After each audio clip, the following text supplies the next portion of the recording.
Dans le domaine du sexe, du genre et de la sexualité, quelle est la norme? Qu'est-ce qu'un mariage normal? Une famille normale? La civilisation occidentale l'a su par le passé, mais ce n'est plus le cas. Des universitaires, des philosophes et des hommes politiques mènent une guerre idéologique passionnée pour établir un monde dans lequel rien n'est considéré comme normal. Où le simple fait de suggérer qu'un comportement est normal et qu'un autre est anormal peut être jugé comme un acte de haine et de violence. Ce conflit est en train de ronger les fondements de la civilisation elle-même. Rejoignez-nous dans cette émission du Monde de demain où nous dénonçons la guerre contre la normalité.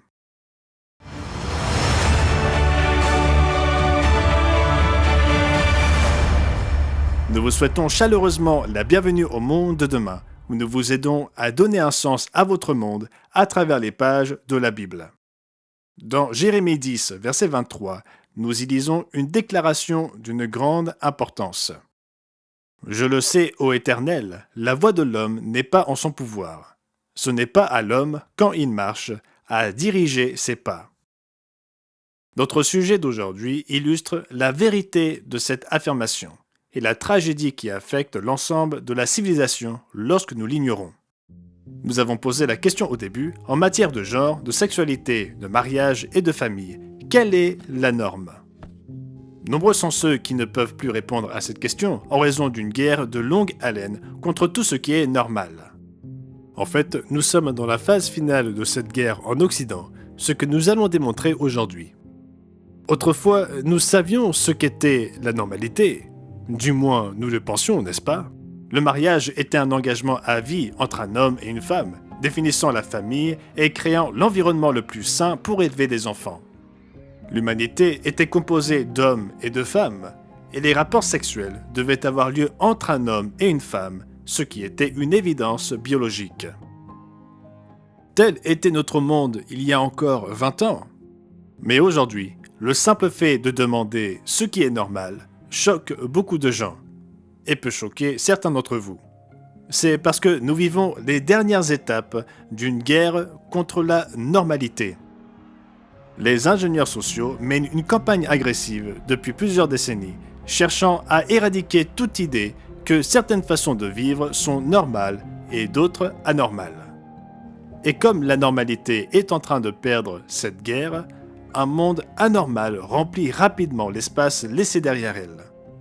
C'est ce nouveau monde dont nos enfants hériteront, dans lequel la normalité n'existe pas et où le fait de suggérer qu'il devrait y en avoir une constitue une offense suprême. Comment en sommes-nous arrivés là? Quelle est la gravité de la situation? Et la situation peut-elle empirer? Enfin, que pense Dieu d'une culture dans laquelle tout ce qui est normal constitue l'ennemi? Bien que les combattants qui s'attaquent à la normalité ne soient pas aussi coordonnés et conspirateurs que beaucoup le pensent, il existe des doctrines et des objectifs communs qui les animent et les unissent. Issue de la tristement célèbre école de Francfort dans les années 1920, la théorie critique, sous diverses formes, fait fureur. Les années 1970 virent l'essor de la théorie critique du droit et plus récemment, la théorie critique de la race est devenue un sujet de discussion brûlant. L'influence de la théorie queer sur la culture moderne n'est pas moins omniprésente.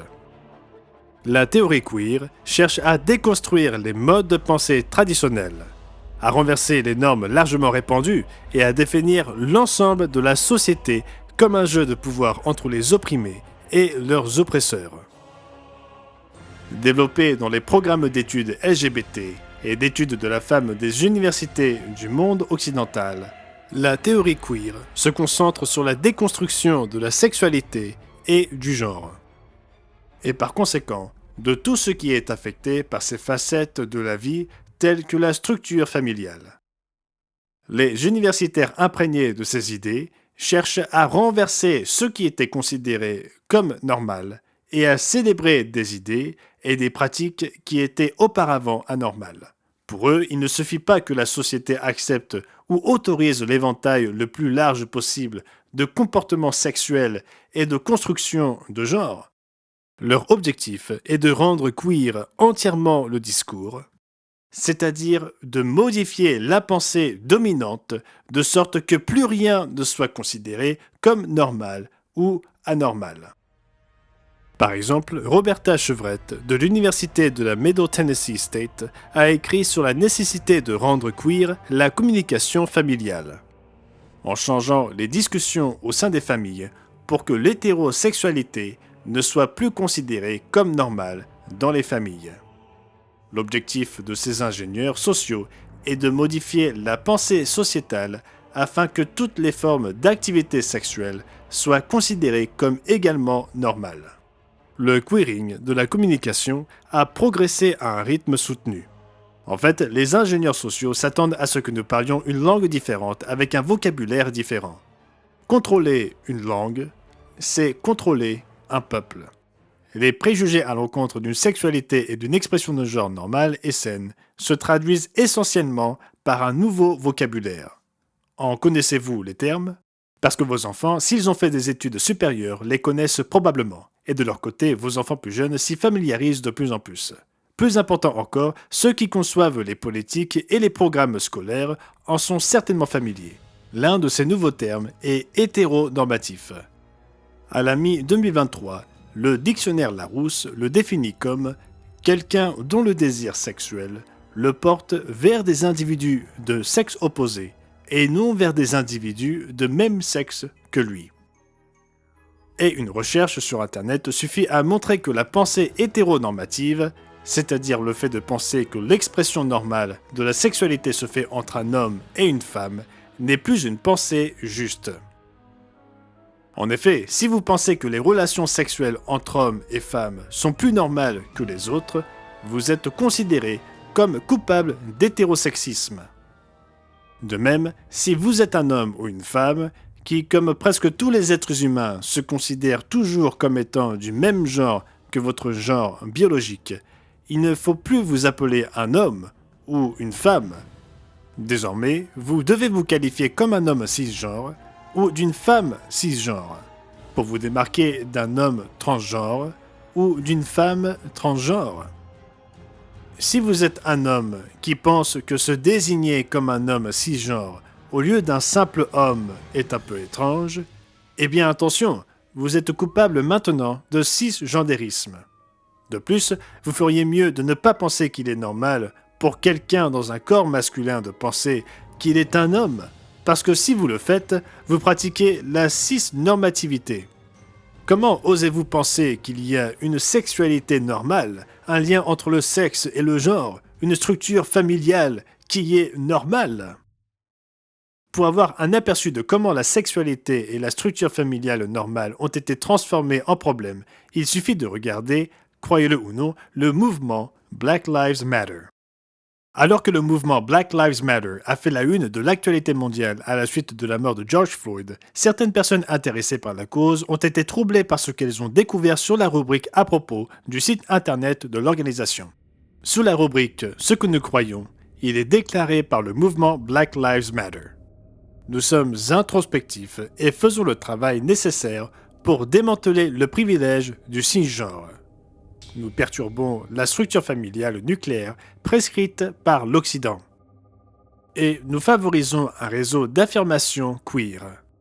Lorsque nous nous réunissons, nous le faisons avec l'intention de nous libérer de l'emprise de la pensée hétéronormative. Bien que cette page ait été supprimée dans les jours précédant l'élection présidentielle américaine de 2020, la question est restée en suspens. Quel est le rapport entre la lutte contre la discrimination et la violence à l'encontre des personnes noires et l'idéologie transgenre ?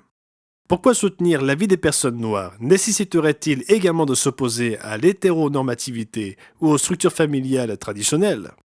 La réponse est que la guerre contre la normalité s'est infiltrée dans presque tous les efforts visant à créer un changement social. Alors que les théoriciens critiques recatégorisent de manière irrationnelle les relations humaines comme des expressions de pouvoir coercitif, toute tentative de remédier à l'injustice doit alors également être mise en relation avec toutes les autres injustices, réelles ou perçues. Croire qu'il existe une structure familiale normale, une sexualité humaine normale et une compréhension normale du sexe et du genre est de plus en plus assimilé à des structures de pouvoir conçues pour opprimer. Pour les ingénieurs sociaux d'aujourd'hui, si vous croyez que la famille est mieux fondée sur un mariage entre un homme et une femme, que les rapports sexuels entre cet homme et cette femme représentent une sexualité normale et naturelle, et qu'il est en fait possible, dans pratiquement tous les cas, d'identifier le sexe d'un enfant à la naissance, alors vous vous êtes aligné sur des individus tels que Mussolini, Hitler et le Ku Klux Klan. Présumer du sexe d'une personne sur la base de son apparence est qualifié d'acte d'ignorance au mieux et de violence au pire.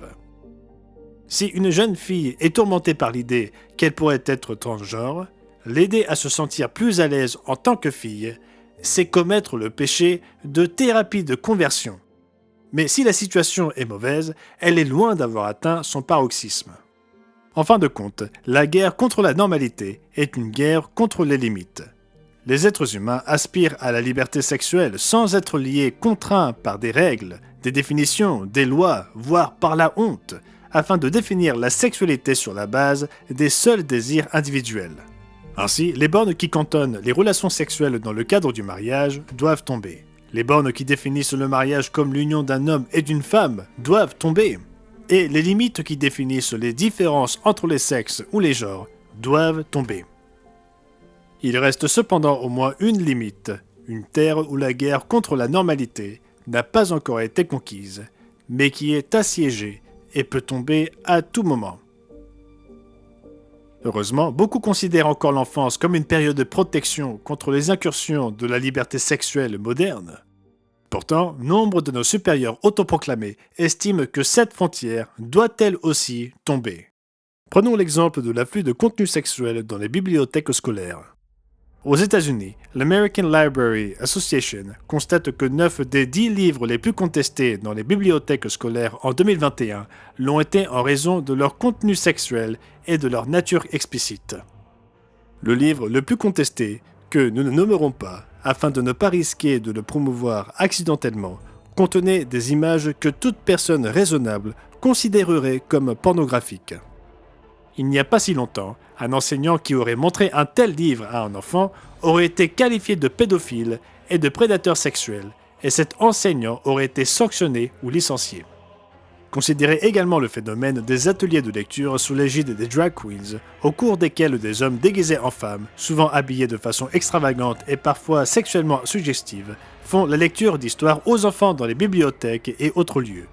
Ces événements sont conçus pour brouiller les barrières sexuelles du genre et les liens familiaux dans l'esprit influençable des enfants, de sorte qu'ils grandissent en pensant que tout est aussi normal que le reste. Ne nous croyez pas sur parole, mais écoutez ce qu'ils ont à dire.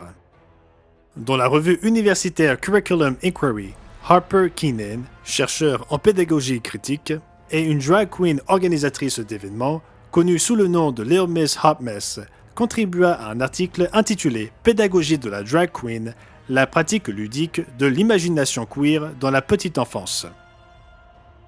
Les auteurs de l'article sont totalement clairs quant aux objectifs du temps consacré aux ateliers de lecture par des drag queens. En fin de compte, nous suggérons que la pédagogie des drag queens offre un modèle pour apprendre non seulement les modes de vie queer, mais aussi comment vivre de manière queer. Il note que la drag queen est implicitement transgressive, que si elle a quelques conventions, elle n'a en fin de compte aucune règle, sa qualité déterminante est souvent d'enfreindre autant de règles que possible. Il note que la drag queen consiste à contourner et à briser les règles, souvent en transformant le rejet en désir, en transformant le travail de la performance en plaisir de la participation. Ils nous disent que les ateliers de lecture par des drag queens offrent une relationnalité queer aux enfants qui iront ainsi avec la future salle de classe normative et le noyau familial traditionnel. Dans leur conclusion, ils soulignent qu'ils ont parfois rencontré des critiques selon lesquelles les ateliers de lecture par des drag queens aseptisent la nature risquée des drag queens afin de la rendre familiale. Nous ne partageons pas ce point de vue pessimiste. notant qu'il s'agit moins d'une force d'aseptisation que d'une introduction préparatoire au mode alternatif de la parentalité. Il ne s'agit pas d'une exagération ou d'une hyperbole. La guerre contre la normalité se prépare pour nos enfants. On peut se demander comment les choses ont pu en arriver là. Eh bien, dans une large mesure, les attitudes et les philosophies qui motivent cette tendance n'ont rien de nouveau. Le livre d'Ecclésiaste 1, verset 9 dit « Ce qui a été, c'est ce qui sera, et ce qui s'est fait, c'est ce qui se fera. Il n'y a rien de nouveau sous le soleil.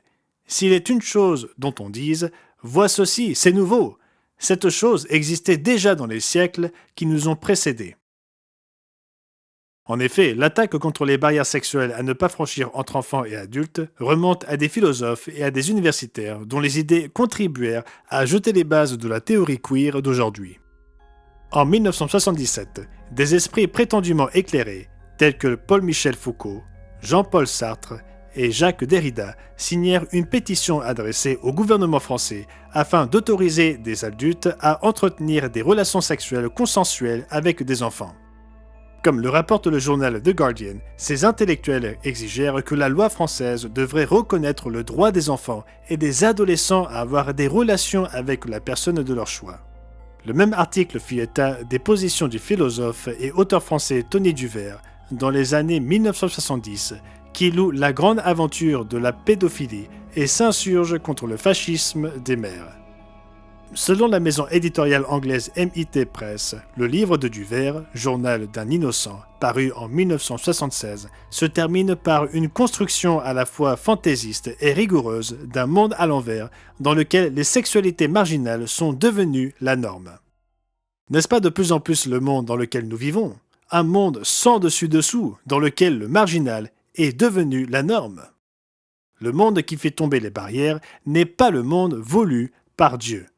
Nous avons commencé par lire la prière de Jérémie à Dieu. « Je le sais, ô Éternel, la voix de l'homme n'est pas en son pouvoir. Ce n'est pas à l'homme, quand il marche, à diriger ses pas. » Mais le verset suivant, au verset 24, nous donne la clé pour résoudre la guerre contre la normalité. « Châtie-moi, ô Éternel, mais avec équité, et non dans ta colère, de peur que tu ne me réduises à rien. » Dieu est le créateur de la véritable réalité. C'est son dessein, sa loi et sa volonté qui définissent ce qui est normal, ou ce qui devrait être normal, et ce qui sera normal dans le monde que le Christ établira à son retour. En ce qui concerne la sexualité, le genre et la famille, Dieu fut clair dès le début. En se référant au récit de la création dans la Genèse, Jésus définit le mariage dans Matthieu chapitre 19. « N'avez-vous pas lu que le Créateur, au commencement, fit l'homme et la femme, et qu'il dit « C'est pourquoi l'homme quittera son père et sa mère, et s'attachera à sa femme, et les deux deviendront une seule chair. Ainsi, ils ne sont plus deux, mais ils sont une seule chair. Que l'homme donc ne sépare pas ce que Dieu a joint. » Par son seul propos, Jésus affirma définitivement le modèle binaire de l'homme et de la femme, sur la base de la conception biologique de l'homme et de la femme, et la place de la sexualité dans le mariage entre un mari et son épouse. Alors que la guerre contre la normalité cherche à abolir toute forme de limite, Dieu enseigne à maintenir les limites et à les rendre claires et fermes. En fait, les toutes premières pages des Écritures parle exactement de la manière dont notre Créateur résout le chaos engendré par l'éradication des limites. Il rétablit l'ordre et la normalité en les rétablissant. Le premier passage de la Genèse décrit un chaos. La terre était informe et vide. Un monde informe et vide, sans distinction, sans forme et sans directive, est exactement la société que les ingénieurs sociaux d'aujourd'hui cherchent à créer. Le Créateur avait remis de l'ordre dans ce chaos en établissant des limites claires. Il sépara la lumière des ténèbres, les eaux d'en bas de celles d'en haut, et la terre des mers. Il établit une distinction entre les animaux et l'humanité. Les êtres humains sont différents des animaux en ce qu'ils sont faits à l'image de Dieu. Il a structuré les êtres humains en deux sexes, l'homme et la femme. Après avoir donné un ordre au monde qu'il avait créé, Dieu déclara que cela était très bon. Nous jouissons aujourd'hui de la bonté des limites de ce monde ordonné. L'éradication de toutes les frontières, les limites et les bornes ne produit pas un monde meilleur. Il ne fait que créer un monde chaotique, dans lequel les joies que Dieu conçut ne se réalisent pas et les souffrances qu'il voulait empêcher deviennent la nouvelle norme. Mais soyons tout de même prudents. Il est ironique qu'une si grande partie du monde mène une guerre passionnée contre la normalité divine, car Jésus-Christ lui-même enseignera ce qui est vraiment normal lorsqu'il établira un monde nouveau lors de son second avènement. Souvent, ceux qui se plaignent de la guerre contre la normalité ne voient pas non plus que les traditions qu'ils considèrent comme normales sont en fait imparfaites. Le royaume que Jésus établira ne ressemblera pas à l'Amérique des années 1950, ni à la Judée de l'époque de Jésus. La nostalgie d'un passé meilleur ne peut se substituer à la transformation complète à laquelle son évangile appelle. Et le mode de vie auquel les chrétiens sont appelés transcendera tout ce qui a été vécu au cours de l'histoire. Vivre à la manière de Dieu exige un changement complet dans la façon dont nous considérons nos relations et dont nous assumons nos obligations. Et franchement, aucune civilisation n'a jamais réussi à le faire. Comme Dieu nous l'a déjà dit par l'intermédiaire d'Ésaïe, « Autant les cieux sont élevés au-dessus de la terre, autant mes voix sont élevées au-dessus de vos voix, et mes pensées au-dessus de vos pensées. » Après le retour de Jésus, le monde apprendra ce que doivent être la famille, la sexualité, les relations et la société lorsque nous suivons le dessein et l'intention originelle de notre Créateur. Grâce aux bénédictions qui déferleront, l'humanité comprendra enfin pourquoi personne ne devrait jamais échanger la normalité de Dieu pour quelque chose de moindre.